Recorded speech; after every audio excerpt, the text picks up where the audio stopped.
క్రీస్తు యేసునందు మనల్ని అతిగా ప్రేమించుచున్నటువంటి మన పరమ తండ్రికి మహిమయు ఘనతయు కలుగును గాక.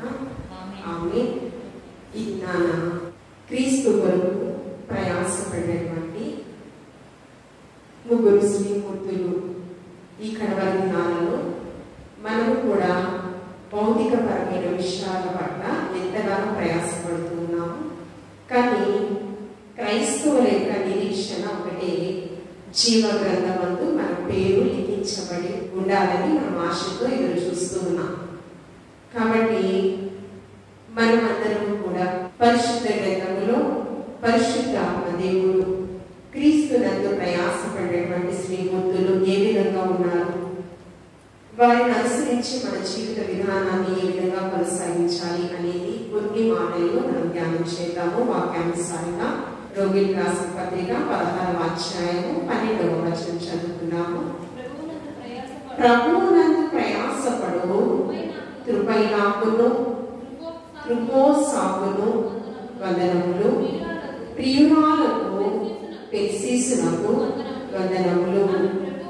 ఆమె ప్రభువునందు బహుగా ప్రయాసపడెను. ఇది నాన్న పరిశుద్ధాత్మ దేవుడు ప్రభువునందు ప్రయాసపడు త్రుపైనాకును త్రుపోసాకును అదేవిధంగా బహుగా ప్రయాసపడినటువంటి పెర్సీసు గురించి మనం ధ్యానం చేద్దాము. చిన్న ప్రార్థన చేసుకుని, ప్రేమ నమ్మకం కలిగిన మా కన్న తండ్రి, స్తుతులకు పాత్రుడా, స్తోత్రాముడా, ఘనతగారుడా, మా గొప్ప దేవ నీకు వందనాలు. ఈ వాక్యముతో ప్రభువా ఈ కడవరి దినాలలో భయానకమైన పరిస్థితులలో మా ఆత్మీయ జీవితంలో క్షేమాభివృద్ధి కలిగినట్లు ప్రభువా, ఆత్మలో తీవ్రత కలవారే ప్రభువా నీకు స్తోత్రం. నీవిచ్చినటువంటి ఆయుష్ను బట్టి కృతజ్ఞతాస్తుతులు చెల్లిస్తూ ప్రభువా, నా శక్తి చేత బలము చేత మేము అతిశయించకుండా ప్రభువా, కేవలం నిన్ను బట్టి మేము అతిశయించు కృపను మాకు దయచేస్తున్న దేవా నీకు వందనాలు. వాక్యానుసారమైన జీవితము మాకు అందరికీ దయచేయండి. ఈ రాత్రి స్థాపనకు ప్రయాసపడే వరుసలో స్వార్థ సేవా సంఘంలో ఉన్న ప్రతి ఒక్క శ్రీమూర్తులను మీరు ఆయుధపరచమని క్రీస్తు పరిశుద్ధ నామములో ఇది వేడుకుని ప్రార్థించుచున్నాము తండ్రి. ఆమేన్. చదువుకున్నటువంటి ముగ్గురు పేర్లు, వాటి యొక్క అర్థం ఒకసారి మనం చూసినట్లయితే, ప్రభువునందు ప్రయాసపడినటువంటి త్రుపైనాకు, ఆ పేరుకు అర్థము మృదుత్వము కలిగినటువంటి స్త్రీ. ఆ పేరుకు అర్థము త్రుపైన అనగా అర్థము సున్నితత్వము, సాత్వికము, మృదుత్వము కలిగినటువంటి స్త్రీ. రెండో కుమార్తె పేరు త్రుపోసాకు. త్రుపోసాకు అనగా సుఖవంతము కలిగినటువంటి అర్థము. రెండో పేరు త్రుపోసాకు అనగా సుఖవంతము. మూడో పేరు పెర్సీసు అనగా ప్రత్యేకింపబడిన స్త్రీ. ఇక్కడ ముగ్గురు శ్రీమూర్తుల గురించి మొదటి కుమార్తె పేరు త్రుపైన, సున్నితత్వము, మృదత్వము కలిగినటువంటి. రెండో పేరు త్రుపోసా అనగా సుఖవంతము, ఆ పేరు అర్థము. మూడో పేరు పెర్సీస్. పెర్సీస్ అనగా ప్రత్యేకింపబడిన స్త్రీ. వీరికి ఉన్నటువంటి లక్షణాలు ఏంటి? పరిశుద్ధాత్మ దేవుడు పరిశుద్ధ గ్రంథంలో ముగ్గురు పేర్లు ముఖమాలే రాయడము జరిగింది. అయితే ముఖమాలే ఒక వచనంలో నుంచే ఇది నా పరిశుద్ధాత్మ దేవుడు మనతో ఏం మాట్లాడబోచున్నాడు అనే దాని గురించి మనం చూసినట్లయితే, వీరు దేని యందు ప్రయాసపడ్డారో, ఎందు నిమిత్తము పరిశుద్ధాత్మ దేవుడు పరిశుద్ధ గ్రంథంలో వీరి పేరు ప్రత్యేకంగా ఒక ఆశీర్వాదకరమైన శ్రీమూర్తులుగా మన ముందు వారిని ఉంచడం అనేది ఒకసారి మనం చూసినట్లయితే, మొట్టమొదటిగా వీరి పేరు ఎక్కడున్నాయంటే పరిశుద్ధ గ్రంథంలో పరిశుద్ధాత్మ దేవుడు పొందుపరచడం అనేది జరిగింది. ఈ జీవ గ్రంథంలో మొట్టమొదటిగా వారి పేర్లు లిఖించి తినేలా వారి యొక్క జీవితాలను సార్థకం చేసుకుని ఉన్నారు. లూకా గారి సువార్తలలో లూకా సువార్త 10వ అధ్యాయము 17 నుంచి 20 వచనాలను 20వ వచనం మొట్టమొదటిగా మనం చదువుకున్నాము. అయినను దయ్యములు మీకు లోబడుచుండవని మీరు సంతోషింపక మీ పేర్లు పరలోకమందు వ్రాయబడి ఉన్నవని మీరు సంతోషించాలి. ముందు వచనాలు మనం చూసినట్లయితే 17వ వచనం నుంచి యేసుక్రీస్తు ప్రభువారు ఆయన ఆయన సువార్త పరిచర్యలో 3.5 సంవత్సరాల సువార్త పరిచర్యలో 12 మంది శిష్యులను ప్రత్యేకపరుచుకున్నారు. వారికి అపోస్తలులని పేరు పెట్టడం జరిగింది. ఆయన యొక్క ఆత్మాభిషేకంతో నింపడం అనేది కూడా జరిగింది. అయితే 12 మంది శిష్యులు ఎలాగయ్యారంటే వారి నుంచి 70 మంది శిష్యులు అయ్యారు. ఆ 17 వచనం కూడా అదే ఉంటుంది. 70 మంది శిష్యులైన వారు యేసుక్రీస్తు ప్రభు వారి దగ్గరకు వచ్చి, యేసుక్రీస్తు ప్రభు వారికి నీ నామమును ధైర్యమును వెళ్ళిపోతున్నాయి అని చెప్పుచూ ఉన్నప్పుడు యేసుక్రీస్తు ప్రభు వారు వెంటనే ఏమన్నారో తెలుసా? సాతాను ఆకాశం నుంచి మెరుపు వలె పడుట నేను చూశాను. అంతేకాకుండా పాము వలె తేట వలె త్రొక్కబడుట, శత్రువు బలంతటి మీదను మీకు నేను అధికారము అనుగ్రహించిన. ఆకాశ మండలంలో దురాత్మల సమూహముతో మనం పోరాడుచున్నాం.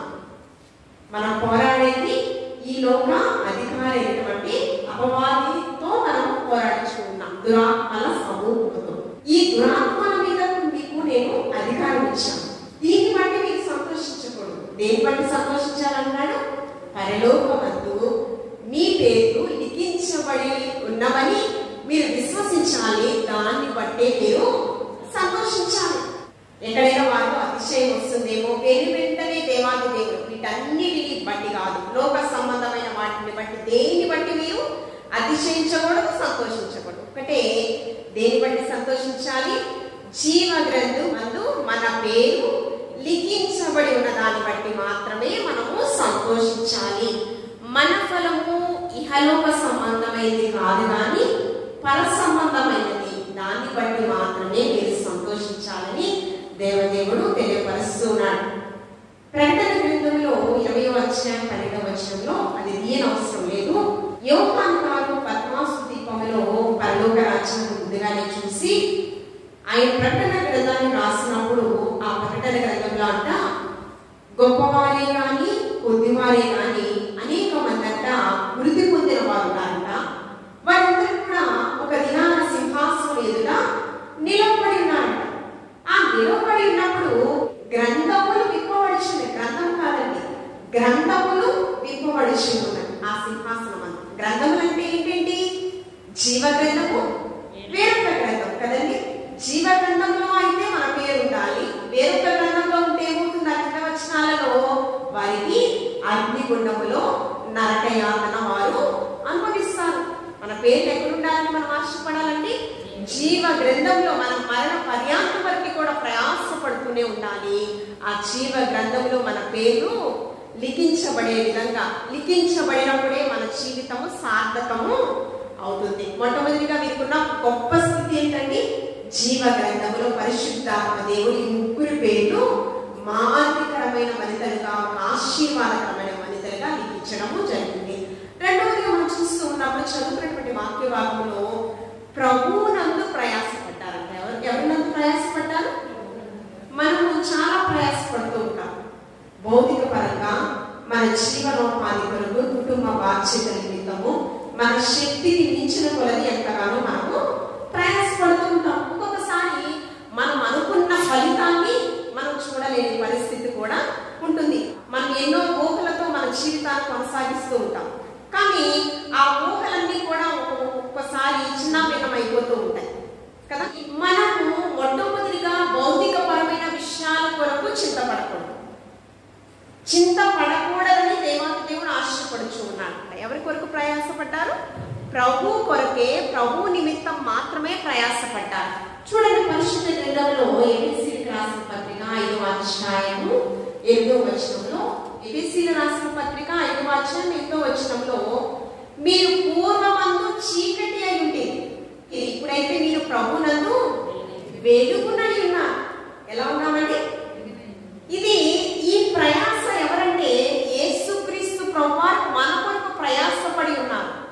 పరిశుద్ధ రక్తము చేత చీకటిలో ఉన్న మనల్ని, పాపంలో ఉన్న మనల్ని చీకటిలో నుంచి ఆశ్చర్యకరమైన తన వెలుగులోనికి మనల్ని నడిపించుకోవడానికి పరిశుద్ధ రక్తము చేత మన పాపములన్నీ కూడా విమోచించారు. ఆయన ప్రయాసతో పోల్చుకుంటే మన ప్రయాసం ఏ పాటి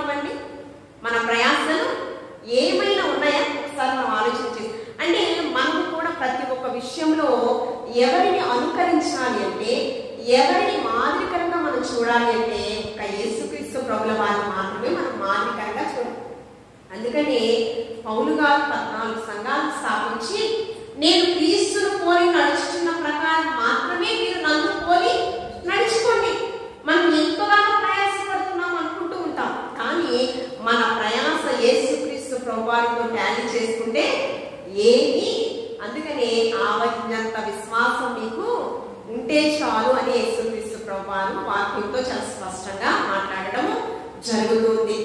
మొదటి కొరింథీయులకు రాసిన పత్రిక 15వ అధ్యాయం 58వ వచనము, కాగా నా ప్రియ సహోదరులారా, మీ ప్రయాసము ప్రభువునందు వ్యర్థము కాదని ఎరిగి స్థిరులను కదలని వారును ప్రభువు కార్యాభివృద్ధి యందు ఎప్పటికీ ఆసక్తిలై ఉండాలి. ప్రభువునందు ఆ ప్రయాస, ఆ ఫలితాన్ని మనం చూస్తాం. ఒక నిరీక్షణ గలవారిని మనం జీవించాలి. మనము కష్టపడినప్పుడు వెంటనే ఫలితం కూడా రావాలని ఆశపడుతూ ఉంటాం. మానవ నైజం అంతే కదండి. ఇప్పుడు ఒక వ్యక్తి ఉద్యోగం చేస్తూ ఉన్నాడు. యజమాని దగ్గర ఉద్యోగం చేస్తూ ఉన్నప్పుడు ఆ జీతం కొరకు చివరి వారంలో ఆ వేతనం కొరకు ఎదురు చూస్తూ ఉంటాడు. ఆ వేతనం సమయానికి రాలేకపోతే చాలా సమస్యలు వస్తాయి. కుటుంబంలో జీవనోపాధి కొరకు వారు కష్టపడుతూ ఉన్నారు. కుటుంబంలో లేని చూస్తాం చాలా సమస్యలు. ఈ సమస్య ఈ కోవిడ్ లో చాలా మంది ఉద్యోగం చేసినటువంటి వారు సమయానికి వేతనం అందక కుటుంబంలో చాలా కూడా సమృద్ధి లేక చాలా కుటుంబాలలో లేని చూసిన సందర్భాలు చాలా ఎక్కువ ఉన్నాయి. అంటే వారు ప్రయాసపడలేదా అంటే ప్రయాసపడ్డారు, కానీ ఫలితము అనుకున్న సమయానికి దొరకలేదు. అనుకున్న సమయానికి మనం ఫలితం పొందుకున్నప్పుడు మనకి ఏమొస్తుంది? మన కుటుంబంలో లేని శాంతి సమాధానము ఏంటి జీవితము. ఆఖరి గ్రంథంలో ఆకులు ప్రార్థనలో ఏమన్నాము? బ్రతికితే పేదవాడినైనా బ్రతకాలి, లేకపోతే ధనవంతుడిగా అయినా బ్రతకాలి. మనం ఏమనుకుంటూ ఉంటాము? ఈ పేదరికం నాకు వద్దు ప్రభా, పుడితే ధనవంతుడుగాని నేను పుట్టాలి అనుకుంటాం. ప్రభువు నన్ను ఏం చేశారంట? ప్రయాసపడ్డారు. అయితే ఫలితం ఎక్కడ ఉంటుంది అనేది ఒకసారి మనం ఆలోచన చేసినట్లయితే చూడండి, 2వ కొరింథీయులకు రాసిన పత్రిక 11వ అధ్యాయము 27వ వచనం. ప్రయాసతోను కష్టముతోను తరచుగా జాగారముతో ఆకలి దప్పులతో ఉపవాసముతో చలితోను దిగంబరత్వముతోను మేము ఉన్నాము. ఏం చెప్తున్నారండి? ప్రయాసతోనంట, కష్టముతోనంట. ఎవరికి చెప్తున్నారు? అపోస్తులుడైన పౌలు గారు కొరింథీ సంఘంతో చెప్తూ ఉన్నారు. చాలా ప్రయాసపడ్డారంట, కష్టపడ్డారంట. తరచు జాగారం అంటే నిద్రాహారాలు లేకుండా, అంతేకాకుండా ఆకలి దప్పులు కూడా లేవంట, అంతేకాకుండా ఉపవాసాలు చేశారంట, చలితో దిగంబరత్వముతో కూడా ఇంకా ఎన్నో శ్రమలు పడ్డాము. అవన్నీ రాయడానికి కూడా మాకు సమయం లేదు అన్నట్టు అక్కడ ప్రస్తావించడము జరుగుతుంది. మనం చిన్న చిన్న వాటిల్లోనే విశ్వాసం నుంచి సడిలిపోతూ ఉంటాం. ఏంటి ప్రభా నాకు ఈ కష్టము, నా తోటి వారు బాగానే ఉన్నారు కదా, నేను విశ్వాసంలో జీవిస్తూ ఉన్నాను, నేను పవిత్రతను కాపాడుకుంటున్నాను, నాకెందుకు ఈ శ్రమలు అనుకుంటూ ఉంటాం. కానీ అపోస్తులుడైన పౌలు గారు ఎప్పుడైతే దేవుని యొక్క స్వరాన్ని విన్నాడో తన పాత జీవితం అంతా కూడా విడిచిపెట్టాడు. నేను క్రీస్తుతో పాటు సిలువ వేయబడి ఉన్నాను, ఇప్పుడు బ్రతికి ఉన్నవాడను నేను కాను. ఒకవేళ నేను బ్రతికినంత కాలం బ్రతికితే నా యేసయ్య కోసమే నేను బ్రతుకుతాను అని ఆయన అనేక మార్లు సంఘముతో ఆత్మ సంబంధమైన వాక్కులతో బలపరచడము జరిగింది. ఇంత ప్రయాస దేనికంటే ఫలం ఎక్కడుంది అని కొండ మీద ప్రసంగంలో 5వ అధ్యాయము 10వ వచనం నుంచి 12వ వచనం వరకు మనం చూస్తూ ఉన్నప్పుడు, నీతి నిమిత్తము హింసింపబడు వారు ధన్యులు, పరలోక రాజ్యము వారిది కదండి. మనుషులు నిందిస్తూ ఉన్నప్పుడు, చెడ్డ మాటలు పలుకుతూ ఉన్నప్పుడు, అబద్ధ సాక్ష్యములు పలుకుతూ ఉన్నప్పుడు ఆనందించండి, సంతోషించండి, మీ ఫలము పరలోకమందు. వీరు ప్రభువునందు ప్రయాసపడింది పురుషులే కాదండి, స్త్రీమూర్తులు కూడా ఉన్నారు. దేని కొరకంటే ఈ ఫలం ఎక్కడుందంట? ఫలితము పరలోకమందు ఫలము అధికమగును, ఆనందించండి, సంతోషించండి. నీతి కార్యంలో మీరు ఉన్నారు కనుక మీలాంటి వారిదే పరలోక రాజ్యం అని ఆయన కొండ మీద ప్రసంగము ఈ అపోస్తులకు ఇంకా జ్ఞాపకమే ఉంది. కాబట్టి మన ప్రయాస, కుటుంబంలో ఎంతగానో ప్రయాసపడుతూ ఉంటాం, మన శక్తిని మించింది కొద్ది ప్రయాసపడతాం. సంఘంలో కూడా మనకున్న తలాంతులను సద్వినియోగపరుస్తూ దేవుని యొక్క మహిమాత్మమై మనం వినియోగిస్తూ ఉంటాం. ఒక్కొక్కసారి మనకి ప్రశంసలు రాకపోవచ్చు, కానీ ఎవరి కనుదృష్టిలో నువ్వు ఉన్నా లేకపోయినా దేవుని కనుదృష్టిలో మనం ఉంటామనే విశ్వాసం మనకు ఉన్నట్లయితే మనం ఎప్పటికీ కూడా విశ్వాసం నుంచి బయలుదేరగం.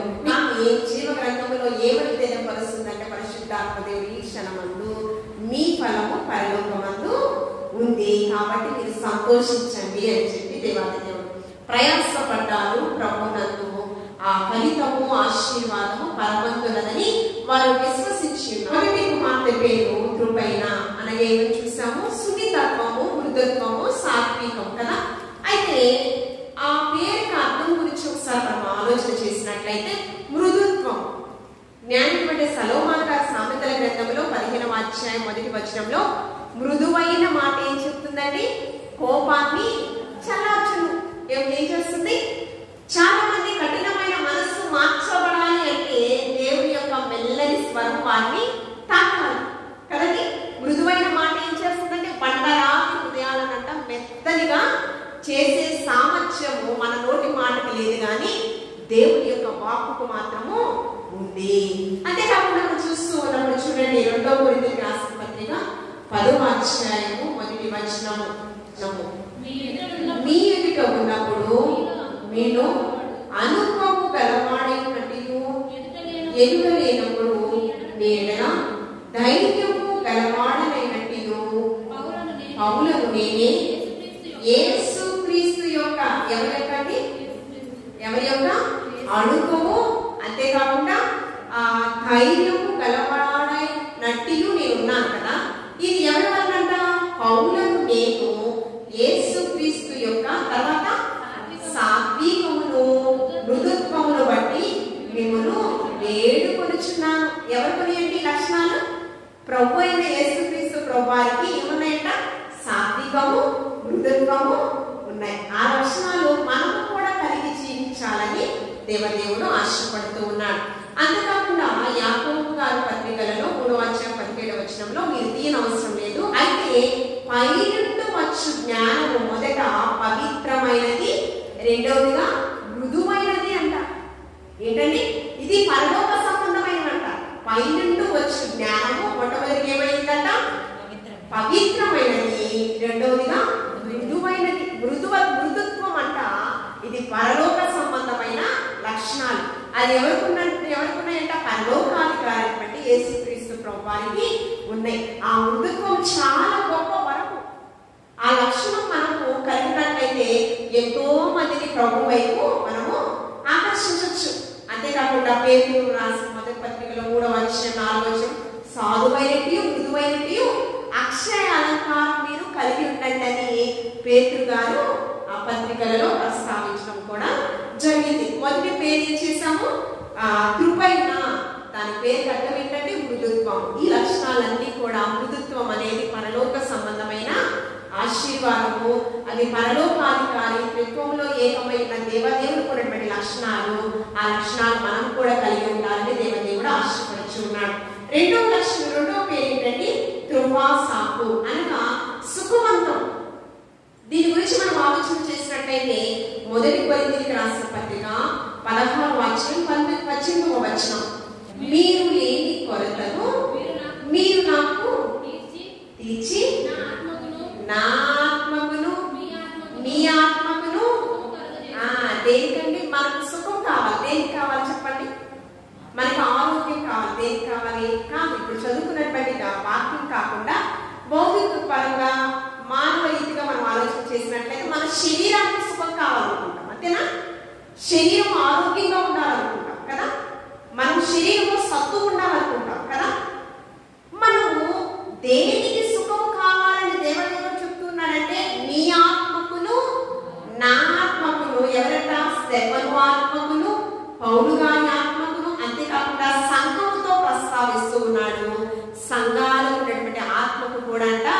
సుఖము కావాలంట. సుఖము కలుగ చేసిరి, నా ఆత్మకు నీ ఆత్మకు సుఖము. ఒక్కొక్కసారి కొన్ని సందర్భాలలో నేను ఇంతమందిని ప్రభు వైపు ఆకర్షిస్తున్నప్పుడు కొంతమంది నేను కేఫా వాడను, అపోల్లో వాడను, పౌలు వాడని చెప్తూ ఉంటారు కదా. నా తాత్పర్యం ఏంటంటే నేను క్రీస్తు వాడను అని చెప్తూ ఉంటాడు. ఎందుకంటే హృదయంలో ఎక్కడైనా అతిశయం వస్తుందేమో, ఏంటంటే ఇంతమందిని ప్రభు వైపు ఆకర్షించినప్పుడు, ఇన్ని సంఘాలను స్థాపించినప్పుడు నా వల్లే అనేటటువంటి ఒక అతిశయం వస్తుందేమోనని, అతిశయం మనస్సులోకి రావడానికి కూడా ఇష్టపడలేదు పౌలు గారు. అందుకని ఇక్కడ ఏం చెప్తున్నాడంట, శరీర సంబంధమైన కోరికలు నాకు వద్దు, కానీ నా ఆత్మకు మీ ఆత్మకు క్షేమాభివృద్ధి. సుఖం అంటే ఏంటి మనం ఆలోచించాల్సిన విషయము, నా ఆత్మకు క్షేమాభివృద్ధి కావాలి, నీ ఆత్మకు, మనందరి ఆత్మలకు క్షేమాభివృద్ధి కావాలి. ఆత్మకు మరణం లేదు. ధనవంతుడు మరణించాడు, నరకంలో నరకయాతన అనుభవిస్తూ ఉన్నాడు. అతనికి చావు ఉందా? అక్కడ చావు లేదు కదా. అగ్ని ఆడదు, పురుగు చావదు, మళ్ళా ఆడిపోతూనే ఉండాలి కదా. అక్కడ విజ్ఞాపన చేసిన ఫలితము ఉండదు. కాబట్టి మన ఆత్మ క్షేమాభివృద్ధి ఉండాలి అంటే మన ఆత్మ ఎక్కడ చేరాలి? పరలోకమందు మరలా చేర్చబడాలి. అందుకే యేసుక్రీస్తు ప్రభువారు, తండ్రి నీ చేతికి నా ఆత్మను అప్పగించుకొంచున్నా. ఆత్మను ఎక్కడి నుంచి వచ్చింది? పరలోకం నుంచి వచ్చింది ఆత్మ. నాస్తికవారంలో జీవాత్మను పరమతండ్రి ప్రవేశపెట్టాడు. తిరిగి ఎక్కడికెళ్ళాలి? మన్నైనా ఈ దేహం మంటి వెళ్తుంది, కానీ ఆత్మ దయచేసిన దేవుని యొద్దకు అది చేరాలి. అందుకని స్టెఫెను కూడా యూదులు రాళ్ళను కొట్టి చొప్పుచూ ఉన్నప్పుడు వారిని క్షమించండి అని వారి గురించి విజ్ఞాపన చేస్తూ, తండ్రి నీ చేతికి నా ఆత్మను అప్పగించు. మన ఆత్మకు క్షేమాభివృద్ధి ఉండాలి అంటే ఆత్మ సంబంధమైన వాటిలోనే, మన ఆత్మ సంబంధమైన వాటి కొరకే మనం అపేక్షించాలని చెప్తూ ఉన్నాడు. అంతేకాకుండా మొదటి తిమోతికి రాసిన పత్రిక 2వ అధ్యాయం 1వ వచనంలో కూడా సంపూర్ణ భక్తియు మాన్యతయు కలిగి నెమ్మదిగాను సుఖముగాను బ్రతుకు నిమిత్తము అన్నిటికంటే ముఖ్యముగా మనుషుల కొరకు, రాజుల కొరకు, అధికారుల కొరకు మనం ఏం చేయాలంట? మన ఆత్మకు క్షేమాభివృద్ధి ఉండాలి అంటే మనం ఏం చేయాలి? మనం సుఖముగా, సౌఖ్యంగా, మాన్యంగా బ్రతకాలి అన్నా మనం ఏం చేయాలంటే ప్రార్థనా పరులమై ఉండాలని దేవదేవుడు ఈ క్షణమందు మనతో, సుఖముగా బ్రతకాలి అంటే మనం ఏం చేసే వారిగా ఉండాలి? ప్రార్థించే వారిగా ఉండాలి. 3వ కుమార్తె పెర్సిస్. పెర్సిస్ అంటే ఏం చెప్పాను? ప్రత్యేకింపబడిన, దేవుని యొక్క మహిమను కోల్పోయిన ఆది తల్లిదండ్రులు అయినటువంటి ఆదాము అవ్వలు మహిమను కోల్పోయిన తర్వాత దిగంబరులుగా ఉన్నారు కదా. మొదటి ఆదాము ద్వారా మనము వృద్ధి పొందాము, కడపటి ఆదామైన క్రీస్తు ద్వారా మనము ప్రతిబింబపడ్డాము. అందుకని ఇప్పుడు ప్రత్యేకమైన జనాంగం, మనకి దేవాది దేవుడు మనకి ఇచ్చినటువంటి ఒక గొప్ప భాగ్యము, అర్హత ఏంటంటే మనం ఏంటి, ఎవరైనా మనల్ని అడుగుతూ ఉన్నప్పుడు నేను క్రైస్తవుని, క్రైస్తవురాలని చెప్పుకుంటాం కదా. మనం ఎవరండి? క్రైస్తవులు. క్రీస్తు రక్తముతో కడుగబడిన వారు మనం అందరము కదా. ఇది మతము కాదు, కానీ ఏంటి, క్రైస్తవ్యం అనేది ఒక మార్గము, మోక్షానికి చేరేటటువంటి ఒక మార్గము. ఎవరు చూపించారు? లోకరక్షకుడైన యేసుక్రీస్తు ప్రభువారు మనకి చూపించారు. అయితే మనం చూస్తూ ఉన్నప్పుడు ఈ క్రైస్తవులు అనే పేరు పరిశుద్ధాత్మ దేవుని పరిశుద్ధ గ్రంథంలో 3 మార్లు వ్రాయడం జరిగింది. రాసుకోండి. అపోస్తల కార్యములు 11వ అధ్యాయం 26వ వచనంలో మొదటిసారి క్రైస్తవులని అక్కడ అంతియోకలో శిష్యులను అనేక మంది అక్కడ క్రైస్తవులుగా అనబడి అనేది అక్కడ వ్రాయడం జరిగింది. అంతేకాకుండా అపోస్తల కార్యములు 26వ అధ్యాయం 28వ వచనం కూడా అక్కడ కూడా క్రైస్తవులు. కానీ 3వ క్రైస్తవులు అనే పేరు ఎక్కడ ప్రస్తావించిందో ఒకసారి మనం చూద్దాము. అది చదువుకుని మన వాక్యాన్ని ముగించుకుందాం. పేతురు గారు రాసినటువంటి మొదటి పత్రిక 4వ అధ్యాయము 16వ వచనం, ఎవడైనను క్రైస్తవుడైనందుకు బాధ అనుభవించిన అతడు సిగ్గుపడక ఆ పేరును బట్టి దేవుని మహిమపరచవలెను. ఆ ముందు వచనాల్లో చూస్తూ ఉన్నప్పుడు క్రైస్తవునికి చాలా హింసలు, చాలా శ్రమలు అవన్నీ కూడా వచ్చినాయి ఆ ముందు వచనాల్లో చూస్తూ ఉన్నాం. ఎందుకంటే ఎవరైతే రక్షణలోకి వచ్చారు. ఎవరైతే సువార్తను ప్రకటిస్తూ ఉన్నారో, రక్షణలోకి వచ్చిన వారే కాదండి, సువార్త సిలువ సువార్తను ప్రకటించిన అపోస్తలులకు భయంకరమైన శ్రమలు. అనేక మార్లు చెరసాలకు వెళ్ళారు. ఇందాక చదువుకున్నటువంటి వాక్యభాగం అదే కదా, అన్న పానాలు మర్చిపోయి ఉపవాసాలు చేసి త్యాగాలు చేసి, అంతేకాకుండా వస్త్రహీనులమయ్యి అనేక వాళ్ళు అనేక శ్రమలు పొందాం. ఎందుకొరకు? క్రీస్తు సువార్తను ప్రకటించే ప్రక్రియలో అనేకమైన శ్రమలు ఎదురైనా, హింసలు ఉపద్రవాలు ఎదురైనా మా యేసయ్య ప్రేమ మమ్మలను బలపరుస్తుంది. సువార్త ప్రకటించకపోతే మాకు బహు శ్రమ అని పౌలు గారు ఆ సువార్తను ప్రకటిస్తూ అనేకమైన సంఘాలను స్థాపించి ఆయన ఆత్మ సంబంధమైన వాక్కులతో వారిని బలపరుస్తూ ఉన్నారు. అందుకని పేతురు ఇక్కడ మనం చూస్తున్నాం, పేతురు గారు రాసిన పత్రికల్లో కూడా మీకు కూడా అనేకమైన శ్రమలు వస్తాయి. ఆ శ్రమను బట్టి మీరు చింతించకుండా ఇచ్చారంట, ప్రభువుని మీరు మహిమపరిచినట్లయితే మీ ఫలము పరలోకమందు అధికమగును. ఈ చదువుకున్నటువంటి ముగ్గురు శ్రీమూర్తుల నుంచి మనం చూసినట్లయితే ఒక వచనం ఒక వాక్యంలోనే ఉంది. వేటి కొరకు మనం ప్రయాసపడుతూ ఉంటాం, భర్త కొరకు, బిడ్డల కొరకు చాలా ప్రయాసపడుతూ ఉంటాం. కానీ మనం ఎంత ప్రయాసపడతామో మనం అనారోగ్య పరిస్థితిలో మనకి అంతా వారు చూస్తారని, ఆదరిస్తారని, అంత ప్రేమ మన పట్ల కనపరుస్తారని గ్యారెంటీ లేదు. కానీ క్రీస్తు కొరకు మనం ప్రయాసపడితే మాత్రం ఖచ్చితంగా మనము ఫలాన్ని మనము పొందుకుంటాం. చదివినటువంటి వాక్య భాగంలో ఈ ముగ్గురు శ్రీమూర్తులు వారు ఏ విధంగా వారి జీవితము సాధన చేస్తున్నారు, పరిశుద్ధాత్మ దేవుడు పరిశుద్ధ గ్రంథంలో వారి పేరు రాయడం, ప్రభువునందు బహుగా ప్రయాసపడ్డారు. మనం మన సొంత పనుల కొరకు బహుగా ప్రయాసపడితే ఫలితం అనేది రాదు. కానీ క్రీస్తు కొరకు మనం బహుగా ప్రయాసపడినట్లయితే ఈ లోకంలో సంతోషిస్తాము, పరలోకంలో కూడా శాశ్వతమైన ఆనందము మనకి దొరుకుతుంది. కాబట్టి మనము అటువలే మనం జీవించాలని పరిశుద్ధాత్మ దేవుడు ఈ దినాన్ని మనతో మాట్లాడినాడు. పరిశుద్ధుడానికి వందనాలు ప్రభువా, నీకు స్తోత్రము. అవును ప్రభువా, భూ సంబంధమైన వాటి కొరకు శక్తికి మించిన కొలది మేము ప్రయాసపడుతూ ఉంటాం ప్రభువా. కానీ మా పౌరసత్వం పరలోకమందున్నది. ఆవిరి వంటిది మా జీవితం. రేపు మాటలో ఏం జరుగుతుందో తెలియని నిస్సహాయ స్థితిలో మనిషి మేము బ్రతుకుతూ ఉన్నాము ప్రభా. రేపటి దినము మాది కాదు ప్రభు, మాది కాని దానికోసం నేను ఎంతగానో ప్రయాసపడుతున్నా.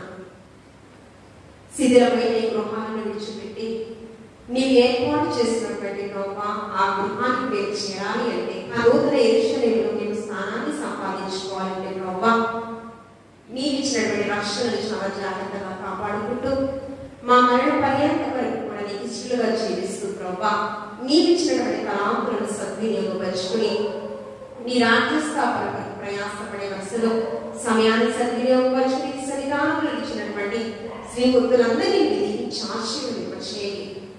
ప్రతి ఒక్క కుటుంబంలో శాంతి సమాధానం మీరు దయచేయండి. నీ పరిచర్యలో బహు బలంగా మీరు వాడుకుంటున్న విధమును బట్టి వందనాలు. మంచి ఆరోగ్యంతో నింపండి ప్రభా, నీకు స్తోత్రము. కుటుంబంలో శాంతి సమాధానం దయచేయండి. సమృద్ధి ఆశీర్వాదాలు దయచేయండి ప్రభా. భూ సంబంధమైన పరలోక సంబంధమైన ఆశీర్వాదాలకు ఇక్కడున్న ప్రతి ఒక్కరిని యోగ్యులుగా మీరు ఎంచమని అడుగుచున్నాను ప్రభా, నీకు స్తోత్రం. అవును ప్రభా, మా అందరి యొక్క నిరీక్షణ పరలోకములో మేమందరం కూడా స్థానాన్ని సంపాదించుకుంటామని, ఆ జీవ గ్రంథంలో మా పేరు లిఖించబడడం కోసం నీ సన్నిధానానికి ప్రభా ఎంతో సంతోషంతో నీ సన్నిధానంకి వచ్చిన నీ బిడ్డలందరినీ మీరు జ్ఞాపకం చేసుకోండి ప్రభా, నీకు స్తోత్రము. పరిశుద్ధుడా, ఎవరైనా చెప్పుకోలేని సమస్యలతో బాధపడుచున్నారేమో వారిని దర్శించండి, బలపరచండి ప్రభా. నీ యొక్క ఆత్మీయ జ్ఞానంతో బలపరచబడుచున్నాను ప్రభా, నీకు స్తోత్రము. ప్రార్థన అనే బలిపీఠ కుటుంబంలో కట్టుకుంటూ ప్రభా కుటుంబ శ్రేయస్సు కొరకు, సంఘ శ్రేయస్సు కొరకు, సమాజ శ్రేయస్సు కొరకు ప్రభా రానున్న ప్రభా మరి ఎలక్షన్స్ బట్టి ప్రార్థిస్తూ ఉన్నాను ప్రభా.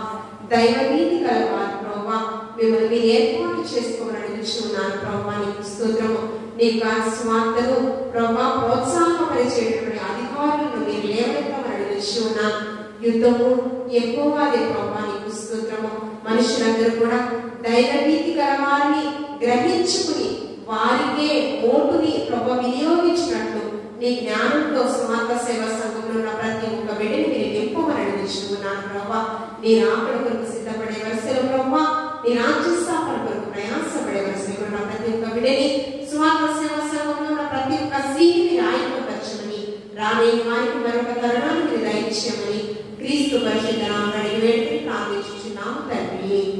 ఆమేన్. పరలోకమందున్న మా తండ్రి, నీ నామము పరిశుద్ధపరచబడును గాక, నీ రాజ్యం మాకు వచ్చును గాక, నీ చిత్తం పరలోకమందు నెరవేర్చినట్లు భూమి యందును నెరవేరును గాక.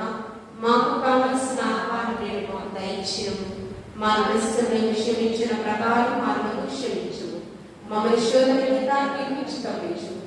ఎందుకంటే రాజ్యము బలము మహిమ నిరంతరం నీవైనావు తండ్రి. ఆమేన్. యేసు రక్తమే జయం, శిలువ రక్తమే జయం. ప్రభు యేసు నామములో మనందరికీ కూడా సంపూర్ణమైన విజయం, క్షేమము, నెమ్మది కలుగును గాక. ఆమేన్.